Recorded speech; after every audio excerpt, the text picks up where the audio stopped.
बुद्ध कोई ऐसा बना नहीं जिसे इन्होंने छुआ नहीं। जी हाँ, राम सुतार जी के बारे में अगर काफ़ी कम शब्दों में बोलना हो तो इससे बेहतर कुछ हो नहीं सकता। लगभग 250 देशों में इनकी कलाकृति बोलती है। हमारे साथ बातचीत करने के लिए साक्षात राम सुतार जी हैं। इनसे जानेंगे इनके जीवन के बारे में। सबसे पहले तो आपका बहुत शुक्रिया हमारे चैनल को टाइम देने के लिए। Thank you. हमारी कोशिश है कि हमारे जो दर्शक हैं वो आपके जीवन के संघर्ष से सीखें और अपने जीवन में कुछ बेहतर कर सके। शुरुआत आपकी कैसी रही कामकाज की? बचपन कैसा रहा? सबसे पहले तो ये बताएं। ऐसा है कि एक चीज़ आपको बताना चाहता हूँ कि हमारे पिताजी कारपेंटर, हमारा नाम जो सुतार है, कारपेंट्री, स्मृति, फिर बैलगाड़ी बनाना, मकान बनाने, ये हमारे पिताजी काम करते थे। और हमारे पिताजी ने बचपन में लकड़ी के गणेश भी बनाए हैं जी। लकड़ी के ऊपर। तो इसका मतलब कि हमारे ख़ानदान में एक आर्ट ही समझो, और ये चीज़ हमारे एक अंदर गई, ऐसा कहने में कोई हर्जा नहीं। इंस्पिरेशन कहाँ से मिला था? वहीं कारपेंटर वाला काम देखते? कारपेंट्री का काम करते थे हम, कारपेंट्री का सब तरह काम करते थे हम। उसके बाद बचपन में तरह तरह की ड्राइंग करना दीवारों के ऊपर, ये तो चलता ही रहता। उसके बाद प्रोफेशनल तरीके से कैसे आपका पदार्पण हुआ? ऐसा पदार्पण अपने को जो आता है ना, वो जब बताने से अपने आप ही इतना कोई शिक्षक गुरु मिल जाते हैं कि भाई ये बच्चे के अंदर ये गुण है, उनसे फिर काम लिया जाता है। अब बताया जाता है कि आपके एक आदर्श रहे हैं जिनको आपने अपने जीवन में गुरु माना और उनके पद चिन्हों पे चला। उनके बारे में बताएं, कैसे उनसे मिलना हुआ और कैसे उन्होंने आपको प्रेरित किया? जब हम मैट्रिकुलेशन के मराठी स्कूल जाने के बाद इंग्लिश स्कूल में प्रवेश हुआ, और तब उस टाइम ड्राइंग क्लासेस, मतलब एलिमेंट्री ड्राइंग, इंटरमीडिएट ड्राइंग, इस तरह से था। उसी दौरान किसी ने कहा कि हमारा ड्राइंग देख के, वो कहते अरे आपका ड्राइंग बहुत अच्छा है, मगर आप फलाने टीचर है उनसे मिलेंगे तो और अच्छा रहेगा। तो उनके कहने पर मैंने फिर वो टीचर से मिला। फिर वो उनको कुछ हमें काम भी देते थे कि टीचर्स लोगों के लिए कुछ बनाना है, ये वगैरह। आप बता रहे थे सबसे पहली मूर्ति आपकी ये थी जो कि आपने 47 के करीब बनाई थी। ये जो टीचर थे, ड्राइंग टीचर जी। तो उनके ही एक शिष्य थे। जी। तो हमारा काम देख के फिर उन्होंने कहा कि भाई हमें भगवान की मूर्ति बना दिया जाए। तो उनके गांव में जाके उनके घर रह के ये मूर्ति बनाई थी। वो अखाड़ा था वहाँ, तो पहलवान लोगों के लिए एक आदर्श तरीके से होना चाहिए। जी। उसके बाद कहा जाता है कि जो सबसे पहली फेमस मूर्ति आपकी रही थी जिसके बाद आपको कहा जा सकता है कि अंतर्राष्ट्रीय पटल पे पहचान मिली, वो गांधी जी की मूर्ति थी। जी की मूर्ति। जी। ये क्या रहा था? कहा जाता है कि आप बचपन में एक बार गांधी जी को आपने देखा था। क्या ये समझा जाए कि आपके संस्मरण में भी उनकी एक छवि थी, शायद इसलिए आप बेस्ट दे पाए? उस टाइम गांधी जी के विचार जो प्रचार होता था, उसी तरह हम भी करते थे। किस तरह से सफाई रखना है, किस तरह से सच बोलना है, हेल्प करना है, इस तरह से सिखाया जाता था।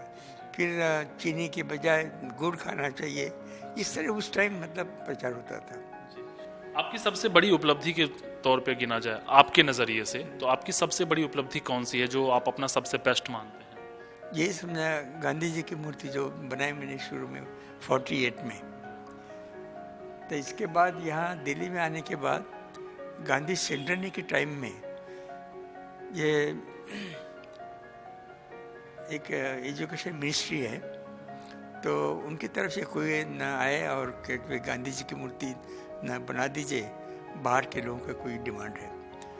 तो मैंने बनाया, फिर और भी दूसरे स्कल्पचर्स की मूर्ति, बस्ट वगैरह बनाए, और उन्होंने क्या किया कि ये बस्ट के फोटोग्राफ बाहर कंट्री में भेज दिए, और कहा गया कि भाई जिसको जो मूर्ति पसंद है उसके ऊपर साइन करे। तो हमारी मूर्ति के ऊपर मैं फोटोग्राफ के ऊपर साइन हुए।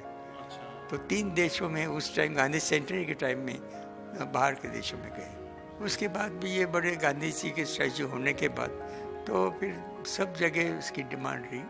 अच्छा सर, एक चीज़ और भी समझना चाहूँगा कि गांधी जी की मूर्ति आपने बनाई, उससे पहले शायद आपने सरकारी जॉब छोड़ी थी? जी, पहले ऐसा है कि जब कॉलेज ऑफ आर्ट में मैंने पास किया, डिप्लोमा में मिला मुझे, उसके बाद हम एक चांस था एलोरा के उसमें सर्विस मिली मुझे, वहाँ के स्कल्पचर्स रिपेयर करने के, रिस्टोरेशन वर्क के लिए।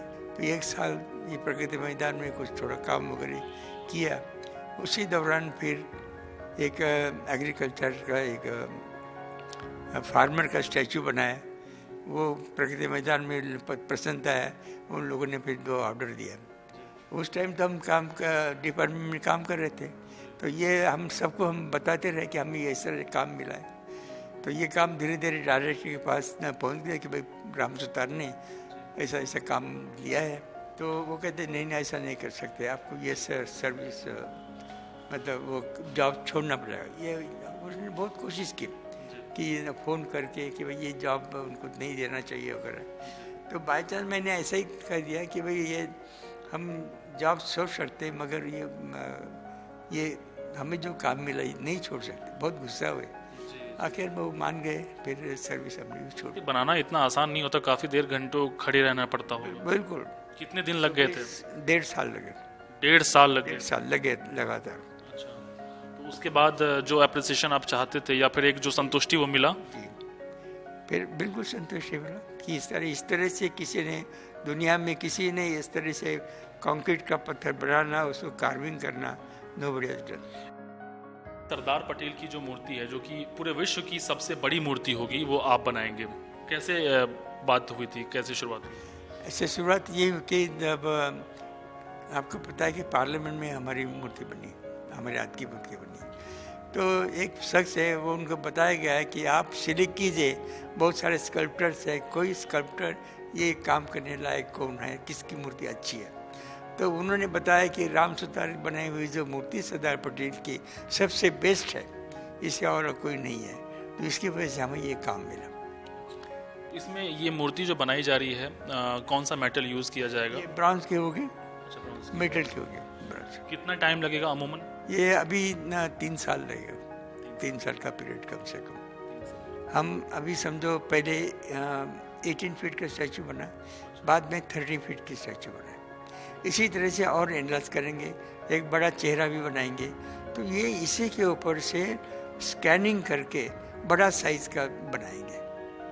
और ये जो बड़ा बनने के बाद ये कास्टिंग का जो है ना, सबसे मतलब बड़ी फाउंड्री चाइना में है, वही लोग जल्दी प्रेस कास्टिंग कर सकते।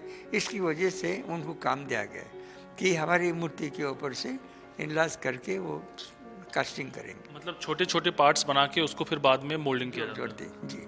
हमारे आज के युवाओं को आखिर में क्या संदेश देना चाहेंगे, जो बड़े सपने ज़रूर देखते हैं लेकिन कहीं ना कहीं कमज़ोर पड़ जाते हैं? आपके अंदर जो गुण है वो उसी को पकड़ के आप फ्लरिश होते रहिए। तरह तरह की ये छोड़ दिया, दूसरा ले लिया, दूसरा, इस तरह से काम नहीं होगा।